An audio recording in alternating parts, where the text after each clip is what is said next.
At this time, I'd like to invite Mesquite Walmart manager Jamie Petrie up. Good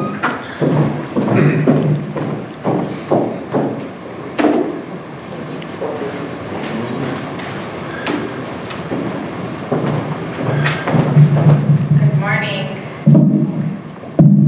Okay, so I apologize, I'm going to read just to make sure that I hit all of your points, but there is one thing that I want to talk about on our COVID-19. We've recently just launched an immediate leave policy, and I know it's been in the news and so forth, but I think it's important with such a large employer with such a great amount of associates. We know somebody who works at Walmart generally, and we want to know what we're doing from a Walmart perspective to take care of our employees. So, sorry, I hate talking in public, just in case you're wondering. Makes me nervous. Okay, so this I'm going to read the policy because I want you guys to know if you have any questions about it, I am open to answering them. During this uncertain time, if you determine you are unable to work or are uncomfortable at work, you can choose to stay home. To ensure you feel supported making this choice, we will waive our attendance occurrence policy through the end of April, but please call in as usual to let us know. In order to be paid for this time, you may use your regular paid time off. If your store, club, office, or distribution center is part of a mandated quarantine, or if you're required to quarantine by a government agency or by Walmart, you will receive up to 2 weeks, 100% pay, and absences during this time will not count against you. We've chosen 2 weeks because it matches the recommended time for quarantine related to the virus. Should an associate have a confirmed case of the virus, they'll receive up to 2 weeks of pay, 100%. If they're not able to return to work after that time, additional pay replacement may be provided for up to 26 weeks for both full-time and part-time hourly associates. We are also pleased that in response to the COVID-19, the Walmart Associates in Critical Need and Trust is an independent charitable charitable trust, so to speak, temporarily waived any eligibility requirements that the U.S. associates be employed with Walmart for 365 days before they can apply. So that's our policy as it states. That's been something that's been very welcomed by our associates because it is something that I think we worry about if we're forced to quarantine. How do we take care of our home, our family, that kind of a thing? Okay. So as the coronavirus situation continues to evolve, we know it's the top of our mind for our customers. We see it in the items people are buying and hear it in the conversations in our stores. So we believe it's important to share the steps we are taking to keep our people safe and our facilities clean. We are monitoring the situations daily, and as we do with any unusual event, we will watch what's happening locally and adjust business operations and policies as needed. We are in close communication with the Centers of Disease Control and Prevention, as well as other health organizations, and are following their guidelines, as well as the advice of our own Chief Medical Officer. First and foremost, we are taking preventative measures to keep our stores clean and maintain a healthy environment. Stores are cleaned daily, which includes using sanitizing solutions in high-touch, high-traffic areas. We've increased associate focus on cleaning and have dedicated an associate to maintain key areas throughout the day. We've seen an increased foot traffic, so we're sending additional cleaning supplies for use in places like the registers and shopping carts. Looking forward, we are pursuing easier ways to sanitize shopping carts. We also have plans in place for third-party sanitation should it be needed for a store impacted by the virus. And we are evaluating whether to modify store hours at some 24-hour facilities to allow for additional cleaning. And I know most have heard, but as of Sunday, we officially have closed our building at nighttime, so we now operate between the hours of 6 a.m. and 11 p.m.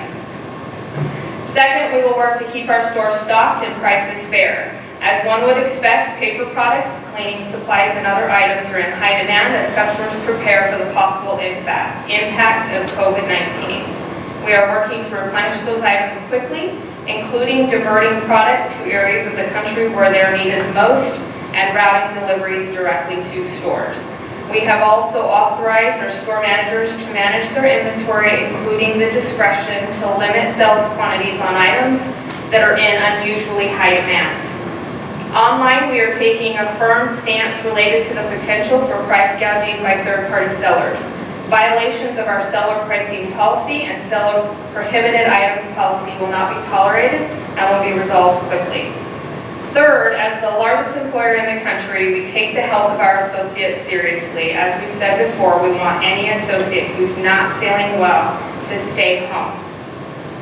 If they're not feeling well, and pay options and support if they are affected by the virus. Out of an abundance of caution, we have also shared additional guidelines pertaining to company travel over the next couple of months. Finally, we want to remind our customers there are many great ways to shop at Walmart, including pickup at walmart.com. Many of you already take advantage of these services. If you're not, it's a great time to start.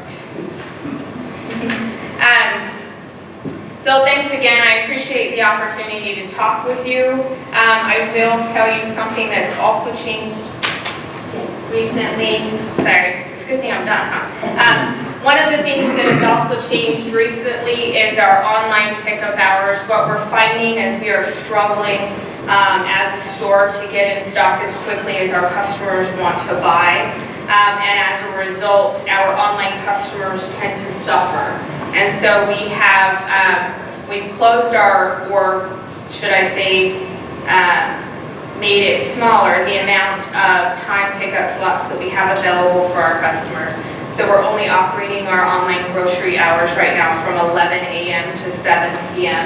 as those pickup times so that we can help fulfill those orders in a timely fashion and hope to actually give you what it is that you're ordering.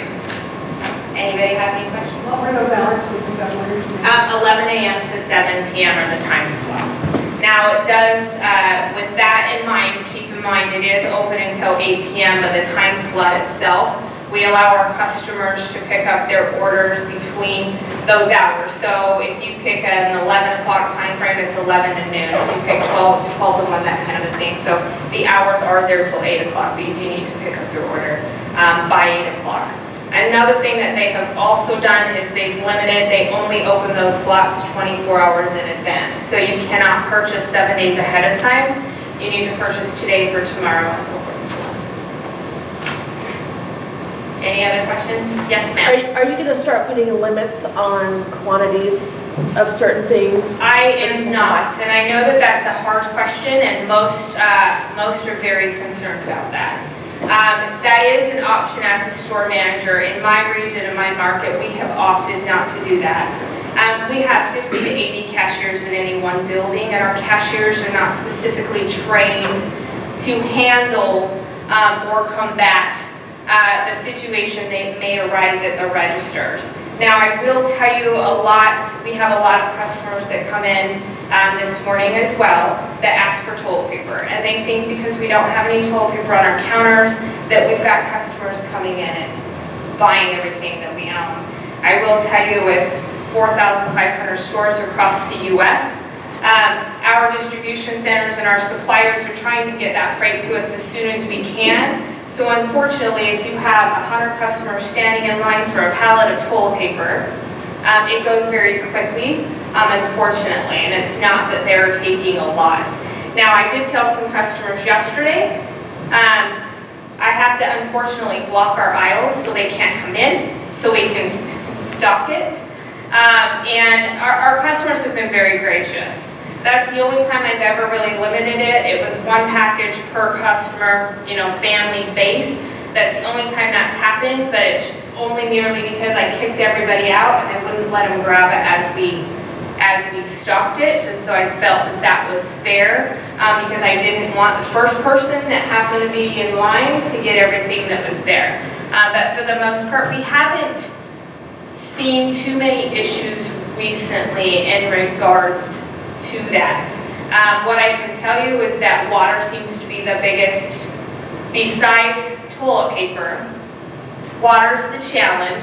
But I have partnered with Pepsi and Coca-Cola to try and get as much water as I can into our buildings. I even went as far as driving to the Pepsi plant ourselves and picking up water because they didn't have a truck that could deliver it to try and maintain the water in stock in our stores. We've had some pockets of out of stocks, but for the most part, water doesn't seem to be a huge issue.